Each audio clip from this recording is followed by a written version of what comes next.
saudara-saudara kita di Palestina, di Gaza, itu tinggal di tenda pengungsian, bukan lagi di rumah. Rumahnya sudah hancur, tinggalnya di tenda pengungsian.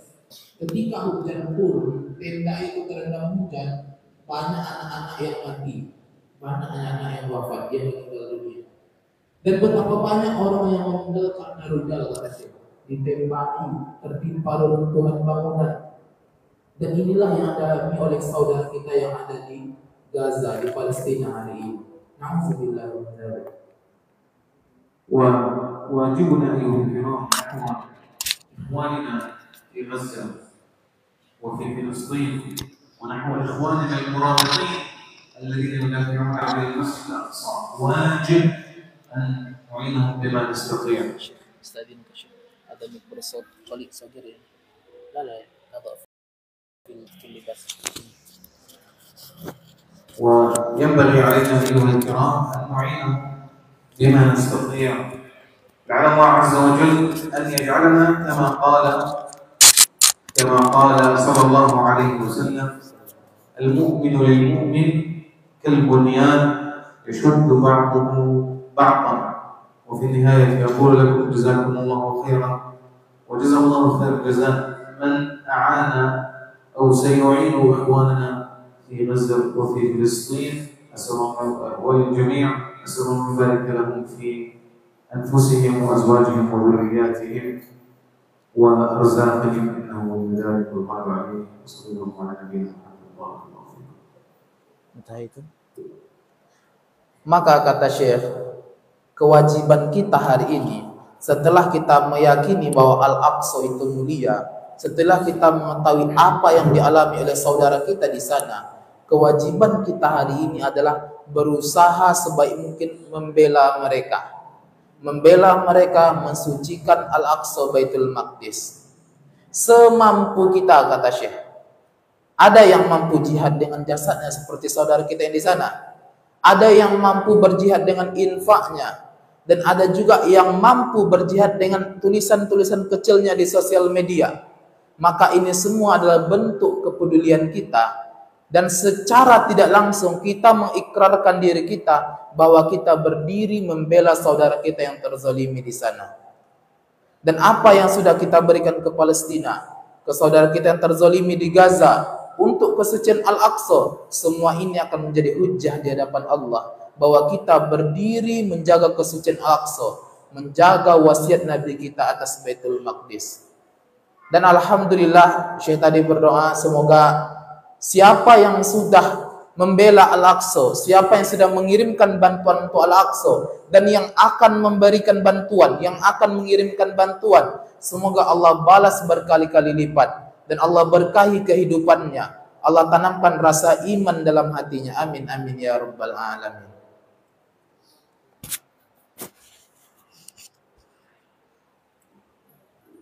Alhamdulillah, berakhir tausiah dari Syekh kita. Jadi sejenak mari kita lihat beberapa cuplikan video tentang saudara kita yang ada di Gaza, Palestina.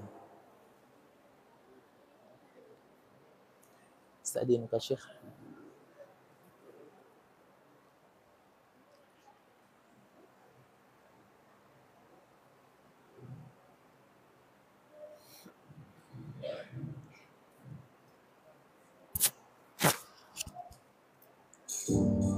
471 hari genosida terjadi di Gaza. Selama itu pula kehilangan demi kehilangan harus dialami warga Gaza. Bayangkan, lebih dari 32.000 anak kehilangan ayahnya, lebih dari 13.000 istri yang kehilangan suaminya, lebih dari 4.000 anak kehilangan ibunya, dan 1.918 anak kehilangan kedua orang tuanya. Tak cukup kehilangan orang terkasih, warga Gaza juga kehilangan harta bendanya. Bayangkan, 1,9 juta penduduk Gaza harus mengungsi. Kenapa? Karena 450.000 rumah yang rusak dan hancur total akibat genosida yang melumpuhkan perekonomian di Gaza. Sehingga banyak saudara kita di sana yang bergantung pada kebantuan kemanusiaan. Lantas, apa yang bisa kita lakukan untuk keluarga kita di Gaza? Adik-adik kami, ayah bunda jamaah rahmatullah subhanahu wa ta'ala, mari kita lihat bangunan ini. Ini adalah bangunan terakhir, rumah sakit terakhir yang ada di Gaza, rumah sakit Abu Yusuf An-Najjar. Rumah sakit ini dulunya menampung puluhan ribu saudara kita yang terluka. Setiap ada saudara kita yang ditembak, yang kena rudal, tertimpa reruntuhan, dibawa dan diobati di rumah sakit Abu Yusuf An-Najjar. Namun hari ini rumah sakit itu sudah hancur, lumpuh total, tak bisa beroperasi. Kenapa? Karena disebabkan penyerangan dari Zionis laknatullah. Padahal dalam hukum perang PBB sendiri sudah mengatur tidak boleh menghancurkan rumah sakit. Namun apa yang dilakukan oleh Zionis laknatullah dengan kezaliman mereka, sengaja mereka rusakkan rumah sakit. Dengan tujuan apa? Agar saudara kita yang di sana tidak diobati, agar saudara kita yang sekarat bisa segera meninggal dunia. Nauzubillahi min zalik. Oleh karenanya, ajakan kepada kita semuanya, mari kita bangun kembali rumah sakit Abu Yusuf An-Najjar. PPT, Ustaz. PPT. Izin ayah bunda semuanya, insyaallah dari tim panitia akan menjalankan sunduk infak bagi bapak ibu, adik-adik kami yang ingin berinfak, yang ingin disampaikan infaknya ke Gaza, ke Palestina. Insyaallah kami dari Kuduha Indonesia berkolaborasi dengan Satu Hati Institute akan kita sampaikan infak kita ke saudara kita yang ada di Gaza, insyaallah taala. Bapak ibu semua Allah subhanahu wa taala, darurat genosida di Gaza. Apa itu genosida? Genosida artinya adalah penghapusan etnis secara paksa. Apa itu penghapusan etnis?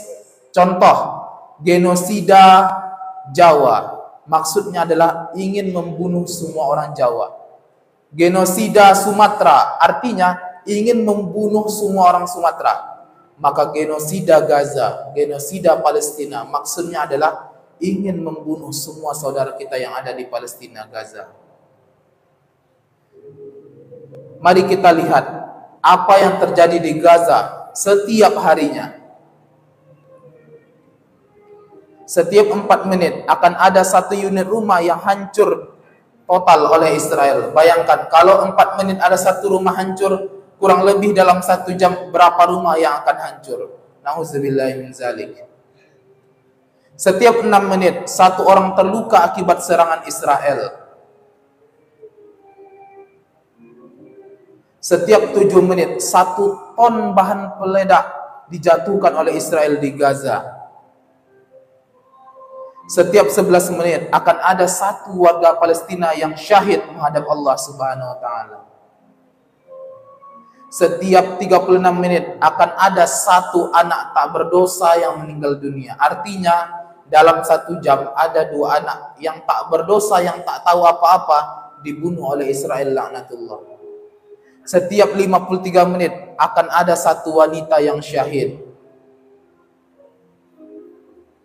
Setiap 10 jam ada 1 tenaga medis yang syahid. Padahal dalam hukum perang tidak boleh melukai tenaga medis, tidak boleh melukai reporter, tidak boleh menghancurkan rumah sakit. Namun 3 perjanjian perang ini dilanggar oleh Yahudi laknatullah alaih, oleh Zionis, menunjukkan kezaliman mereka, keberadaban mereka kepada saudara kita yang ada di Palestina. Setiap 12 jam akan ada 1 guru, profesor dan peneliti yang syahid. Bapak ibu semua, adik-adik kami semua Allah subhanahu wa ta'ala, ketika bom jatuh di Hiroshima, Nagasaki dan Jepang hancur total, apa kata Kaisar Jepang? Kumpulkan guru-guru yang masih tersisa, maka akan kubangkitkan kembali negeri ini. Artinya apa? Kebangkitan satu negara dimulai dari guru. Karena guru tugasnya, fungsinya mendidik generasi. Namun di sana, mereka berusaha untuk menyingkirkan guru-guru, membunuh semua guru di Gaza, di Palestina. Kenapa? Karena tujuan utama mereka adalah menjadikan generasi-generasi muslim di Palestina menjadi generasi yang bodoh dan tak tahu apa-apa. Nauzubillahi min zalik. Setiap 2 hari ada 1 jurnalis yang syahid.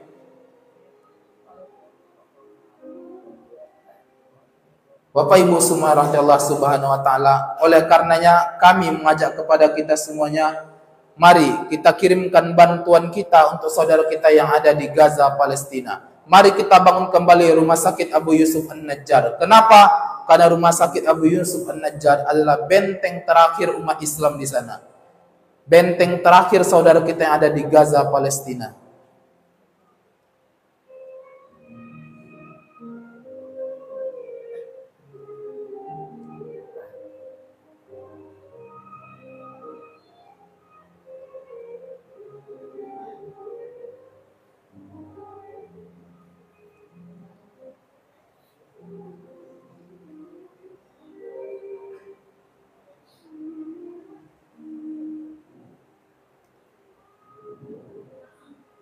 Ayah bunda, bapak ibu jamaah mati Allah Subhanahu wa taala.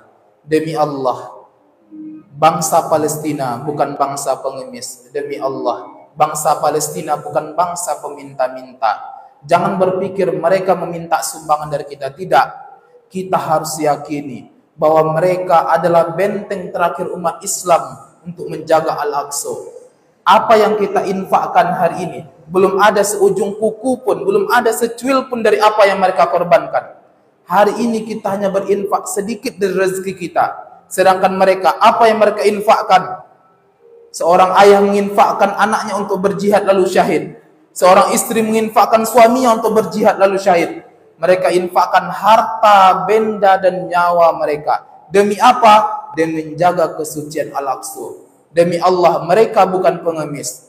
Ketika jurnalis bertanya kepada ibu-ibu yang ada di Gaza, "Wahai ibu, mengapa kalian tidak pindah saja dari Gaza, Palestina? Bukankah setiap hari kalian ditempur? Setiap hari kalian ditembaki? Rumah kalian dihancurkan? Anak-anak kalian ditembaki dan dibunuh? Suami kalian dibunuh? Kenapa kalian masih bertahan di Gaza, Palestina?" Apa kata ibu itu? "Demi Allah, kami di sini mewakili umat Islam dunia untuk menjaga wasiat Nabi kami, yakni Al-Aqsa." Bayangkan Bapak Ibu semuanya, adik-adik kami semuanya.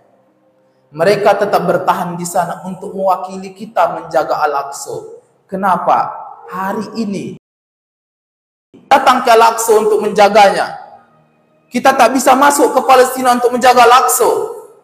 Padahal Nabi kita sendiri, Rasulullah Muhammad, telah mewasiatkan kepada kita untuk menjaga kesucian Al-Aqsa. Dan tak ada satupun dari kita yang bisa, melainkan mereka yang berdiri di sana menjaga Al-Aqsa.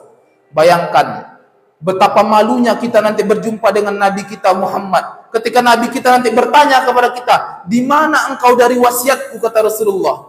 "Di mana engkau dari wasiatku menjaga Baitul Maqdis?"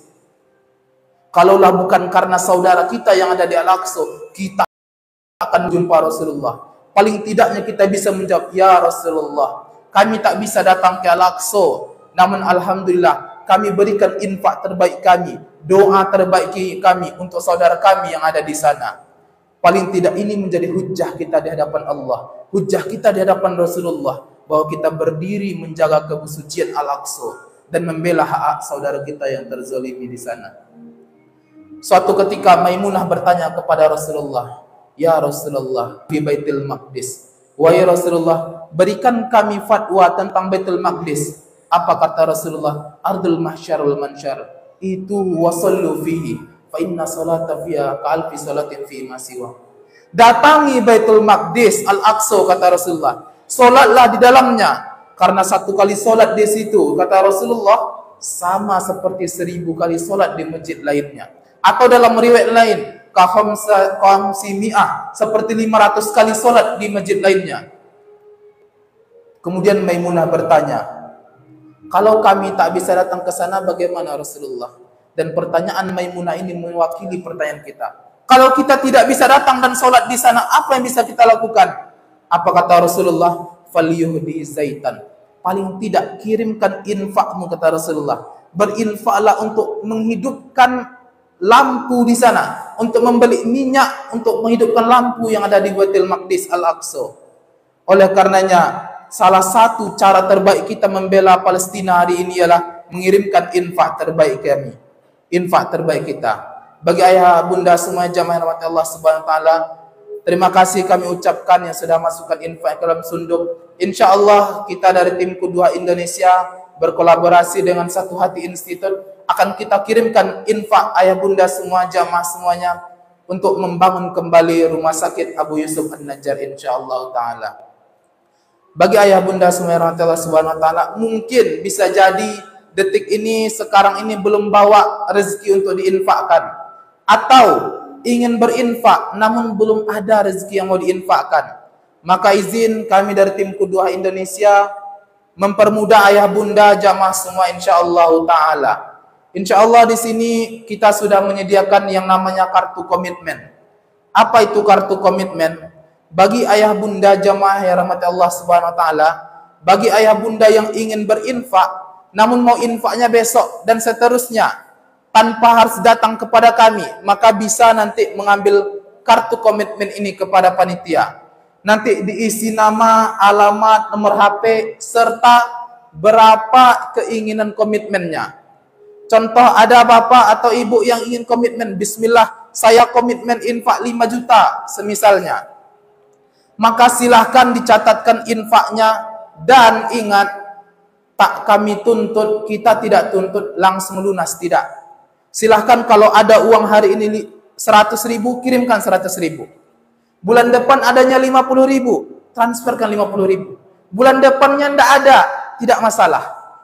Kalau tidak lunas Ustaz, kalau lunas alhamdulillah, tapi kalau tidak lunas kita tidak anggap sebagai hutang. Bapak ibu nanti catatkan nominal infaknya, bismillah saya infak 1 juta.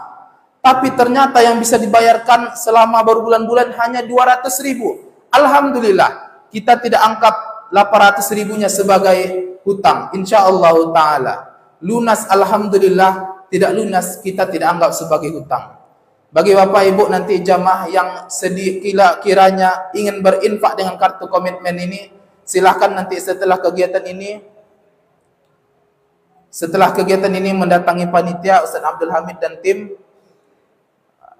Dan insyaallah yang siap berkomitmen nanti akan mendapatkan oleh-oleh, akan diberikan oleh-oleh dari Syekh kita langsung, insyaallah akan diberikan sedikit oleh-oleh insyaallah taala.